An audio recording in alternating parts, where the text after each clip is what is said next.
Mike's right here. I turned it off. So you can hear my zipper and my police stuff. Hello, everybody. Okay, I won't shout as loud.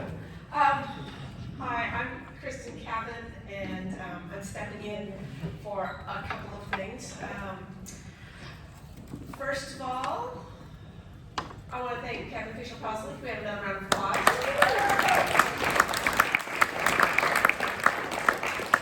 Very exciting to come back live and have such an incredible turnout. At all of our events, we have a keynote speaker, and we also have a member in the spotlight. And I know it's time for a bio break for everybody, but we are bringing to you our spotlight member, a very special person, virtually. So Karma's going to get her projected on the screen, and I'm going to introduce this amazing person. So, how many people here are members? Raise your hand. Okay, and then, so I'm guessing the rest of you are not members. But one of the things that we offer is a place to showcase your writing, or many places to showcase your writing, and this is one of them. Our long-standing tradition of giving a member the mic before our keynote, or after our keynote, because today, helps us to get to know what our colleagues are working on. We have a guideline of 5+5+5, backstory, reading, and then Q&A that help emerging writers polish their professional skills. Well, today's spotlight is not an emerging writer. This is Ayodele Nzinga, who's an MFA, PhD. She's a transformative artist, educator, and Oakland's first Poet Laureate. Also known as Wordslanger, she is a culture theoretician practitioner working at the intersections of cultural production, community development, and community well-being to foster transformation in marginalized communities. Nzinga holds a master's in fine arts writing and consciousness and a doctorate of philosophy in transformative education and change. There she is, hello. So, hi Ayodele, you're looking at Karma, and I'm standing right behind you, and we're gonna show you the room you're talking to here, so you can see. Ayodele has been a member of the CWC since 2021, when our club honored her for being Oakland's first Poet Laureate, 106 years after inaugurates, who is a figurehead of our organization, was named California's first Poet Laureate. If you go to our website, there's an interview with her, and you can click the links and see her read some poems by Ina and her own poems, including one that she wrote on commission for the city of Oakland, whose new motto is Love Life. This is a great interview. She is a true Renaissance woman, and she talks about what it's like being a Poet Laureate at length. So I hope you liked how the interview turned out. Ayodele, it's great to see you here. And I'm going to turn it over to you for your 5-5-5. Ready to go? I am ready to go. Okay, how's our volume? Turn it up. Volume. Turn it up. Working on it. Hold on. Keep talking, see? Perfect. I am talking now. How's the volume? Great. All right, so I'd like to begin. Here's your audience. There's a lot of them. They go all the way down there and all the way down here, okay? So the big crowd is over here. All right. And you look at them. Okay. Hello, everybody. So the format for today is a 5-minute speech about me, and then I'm going to read you some poetry for 5 minutes, and then you get to ask me questions for 5 minutes. So, the 5 minutes about me, how I got to be where I am.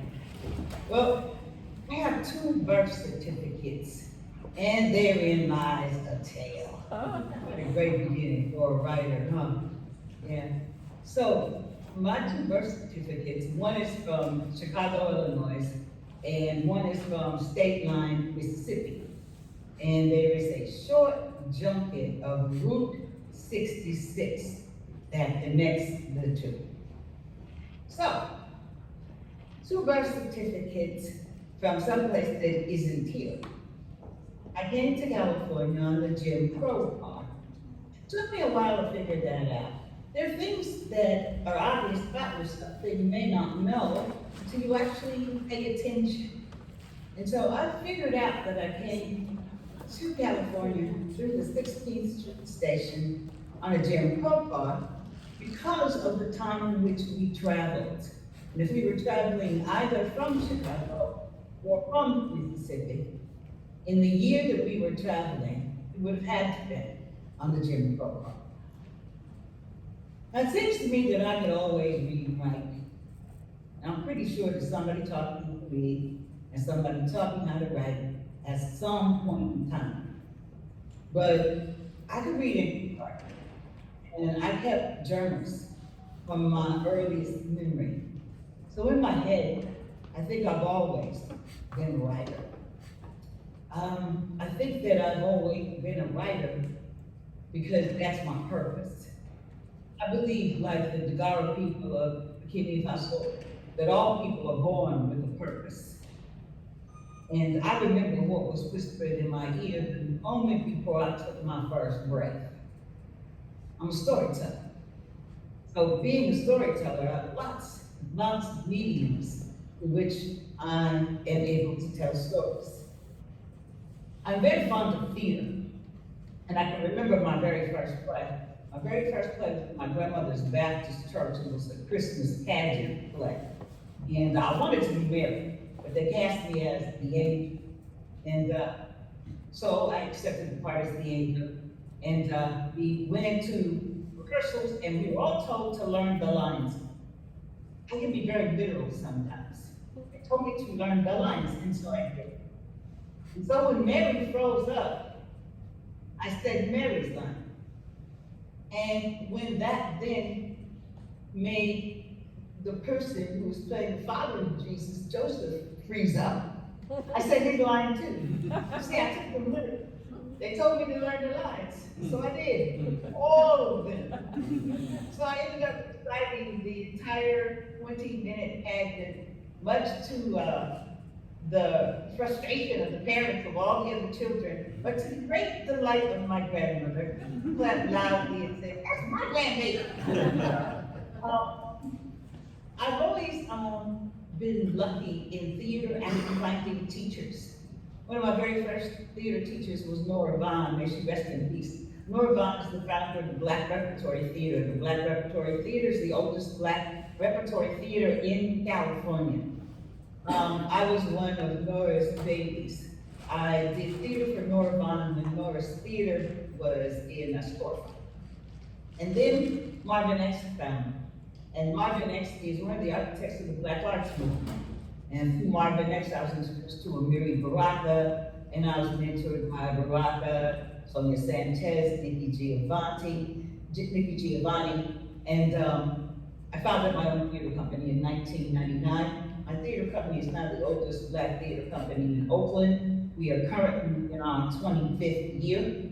I founded just at the end of last year a brand new culture center here in Oakland called BAM House. And that's about that 5 minutes. So I'm going to have to stop there. And if you're interested in knowing more, you'll just have to invite me somewhere else. Now, it's time for me to read you poetry. So I'm going to read you poetry from an older book, a self-published book called A Nickel and a Nail, Struggle Songs. This first piece is called Coastal. I am in California, city of Oakland, coastal, on the bay, in the sunshine. I stay close to the water because the water knows my dreams are reflections of other suns. Here in California, I remember summers, springs, falls followed by winter. I remember seasons, I saw them all. Now they fall like broken chords in a drunken opera running sideways along an eroding shore. There are no seasons in California anymore. winter in the summer. Spring has packed up and gone away. And who needs nature anyway? No seeds germinate. Sterile hothouse green in memory. I am in California. Tsunami, rubbish floating up on the polluted coastline in California. Nuclear waste traversing the ocean. No figs this year on the fig tree. This is the third year. Maybe figs no longer grow here. I am in California, city of Oakland, coastal, on the bay. I'm a sunshine. I have one more piece for you. Staying with the theme of water. This piece is called Water Rights. Ain't nobody's business what me and water talks about. But if you're listening, you know that there's layers beneath the surface and more than the top glistens. A lifetime of miles below the glassy top. Bone white ancestors freed by graceful dives into the oblivion. Phantoms of divination whisper to the living. Water is a conductor. I am a listener. Listening. As salt water reflecting ocean glistens as it glides down a face turned towards the song from the boneyard. Divination floats, tastes like songs of fire on the wind, singing perfect storms to guide me in the whirlwind. Eye of three eyes, no beginning, no end, of dark stars and oceans scattered like sand, languishing. Ethiopia has set wing to be brought to root in blood-soaked ground, foreign lands, guided by prayer, seeking to follow Oludumare wherever we are scattered, reinvented, inverted, resilient, make circle be unbroken, faith unshattered, one voice in the water. I hear them. The message never falters, persistent as the waves that beat the shore. Blood calls to blood. It's a hunger in the cry that only just can satisfy. My history can be magnified, but the water testifies. Ancestors wake my thirsty souls to the blood. Tears sizzling, the fire burning in open eyes. The heart can barely hold the pain. Being awake and sane amongst the dead pain, suffering the weight of this sad frame.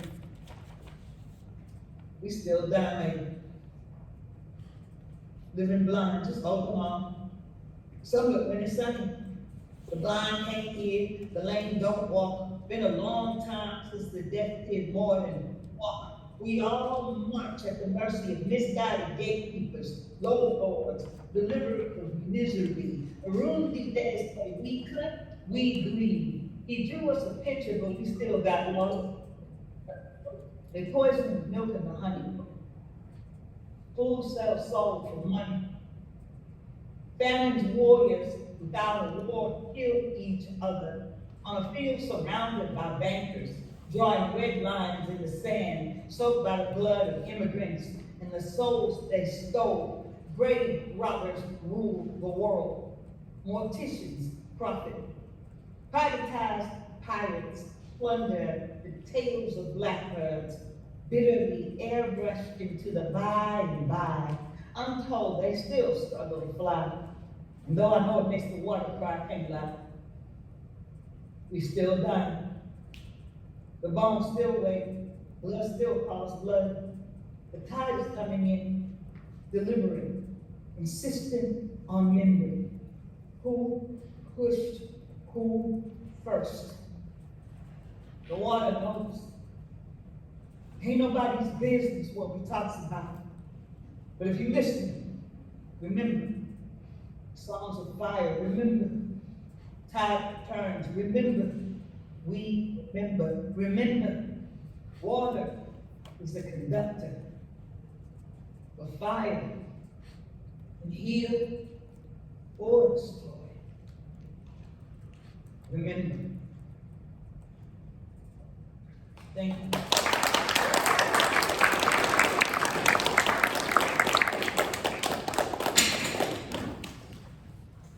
Right, any questions for Ayodele? It's Q&A time. Thank you, that was remarkable and beautiful. Hi. So any questions for Ayodele? Okay, Terry. Ayodele, yeah, I mentioned before, and I always love hearing you read. Thank you so much. I had a quick question for you. Now that you've been Poet Laureate for a few years now, I was wondering how the experience of being Poet Laureate has informed or changed your writing experience.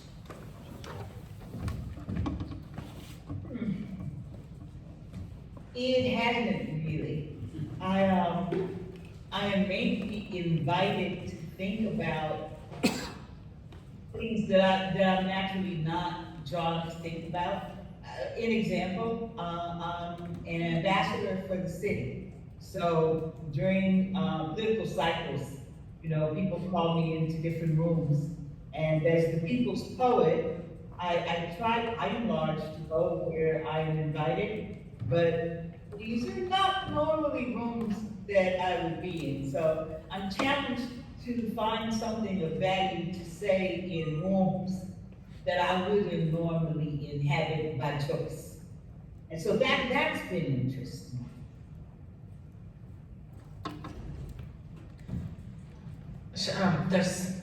Okay, Carmen, here you go. Oh, it's on wheels. I know one of the struggles with poetry in particular is that they don't want to publish things that have been previously published. So I was wondering if you could talk a little bit about social media, if that's something you use to promote yourself as a poet, in terms of the, you know, not wanting to put your poetry out there for fear of not being able to get it published again later if you put it on social, or is that something you don't concern yourself with? Just a little bit about like how you think about how to promote yourself in that regard. I think that if somebody has a scarcity of words and they're trying to build a certain maybe exclusivity of some sort, then they don't use a great tool that's right in front of them like social media. You know, I don't think that I would be being read in 81 countries if I didn't have a blog that was online. If you don't post fairly regularly, although I've not been really good at posting that space for the period of time that I've been laureate. But if you don't post fairly regularly in a space like that, then you don't get readers, right? Isn't the idea to be read? And it's not true that a publishing house won't publish what's already been published. My experience is they simply want you to give credit for where it has been published before. And there are different publications that have rules like no dual publication, etc. So there are plenty of places that will take work that's already been published someplace else, you know?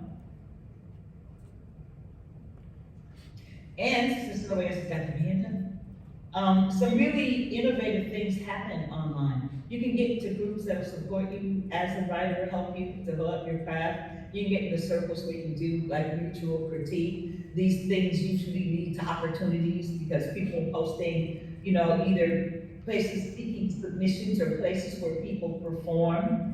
And on IG, where they have reels and stuff, that again is a different way to be with a large group of people with a piece of work. Thank you. Okay, I've got two more questions. First, and then these will have to be the end, we've got to move on, but first of all, how do you get read in 81 countries? And second of all, let us know where we can find you, where you're appearing again, if you're teaching any classes or anything. You get read in 81 countries by having something to say that people find of value. I mean, that might sound trite or whatever, but that's the truth. You know, I didn't go to the 81 countries and issue invitations. The work is there. And so people come across it and then come back across it. And I imagine just like when you find a poem that you really enjoy, you share it with another person. And so then it grows the membership. So going to what Carmen asked, one, you get ready in 81 countries by putting it out there and having it findable. And then I think that the real answer to that then is having something of value said. You can find my blog at Ayodele and Nzinga.com. So it's all my name, all in lowercase, Ayodele and Nzinga.com. And I apologize in advance for not being a faithful poster there. But if you go there, you find several years worth of work. So it's, I mean, in theory, there are a couple of books there that you can go and peruse through. And I am going to return to that space. It's a brand new year, so we're making improvements, yes? I'm also on Instagram, I'm Wordslanger. On Facebook, I'm Wordslanger. If you see anybody anywhere in any space who's playing Wordslanger and it's not me, you can touch me and tell me. Because for all social platforms, I am Wordslanger. That's like a fun. All right. Thank you so much for being here. Do you want to stick around as we wrap this all up? Because we wish you could be here with us. Oh, I was gonna. It would be so much more fun to be there with you guys, and I'm glad that this worked out. It's been a bit late for me in terms of Krista and I have been very fluid today in order for us to end up in this space at this time. So I hope you guys have a great deal of fun with the end of your event, and I look forward to being with you all in person soon. Great. Yay! Thank you. All right, so that was so exciting, all this technology happening like this. We've come a long way. So what's happening next is we're going to have a little bio break, and then Carmen's going to talk about our group that we're doing next. But next month we'll have another speaker, and we wanted to wait and see if we had a good turnout before we knew if it was going to be live or online. And we think it might be Live. yeah. So if we can get this speaker, hopefully she doesn't live too far away. If we can get her here, then it's going to be live, but we're just going to check on that. So next month we try and alternate. You do a combination of talking about craft and talking about the business of writing. And so next month we're going to be talking about hiring a virtual assistant with Mia Borja. How 10 hours a month will change your career and your life. And next month in the member spotlight is poet Diane Swan. And if she's watching this, we're going to give her a round of applause for providing all of our refreshments today. So thank you, Diane. She would make it, but as you all know, those of you smart people who are wearing masks, COVID's still going around. So take good care of yourselves out there. Before we do the next thing, we have a raffle, and there's a table over there that's got a couple books donated by our prodigious authors, and also a couple bottles of wine left over from our winter social. So pull out your tickets, and I'm going to have my lovely assistant here. No, let's have somebody who's on the board do it. Would anyone like to pull the tickets for us? You want to volunteer? I got mine. We got a ticket. Come on, Carmen. Well, I just think pull out. everyone has a ticket. Okay, No peeking. I'm not peeking. Okay, just pick it. Okay, let's see. Okay. Yeah, let's see if you pictures. It's my number. All right, so the last three numbers are 124. You got mine. 127. Going once. No, wait, mine's Wait. in a pocket here Oh. somewhere. Which pocket? This gives everyone a chance to. I swear I had it. Did you give me yours? I hope She you has a winning ticket, but Right. I do. Oops. Put that one aside and Yeah. draw another one. All right. We'll give out 3 of them today. That was unlucky. You're gonna draw the lucky Oh, no, one. you have mine, right? Well, No, that's the one I grabbed. hard to pick up without looking. All right. The last 3 digits are 110. 110. Congratulations! Step to the right. Now you can finally open that bottle of wine you had your eyes on earlier, if that is what you choose.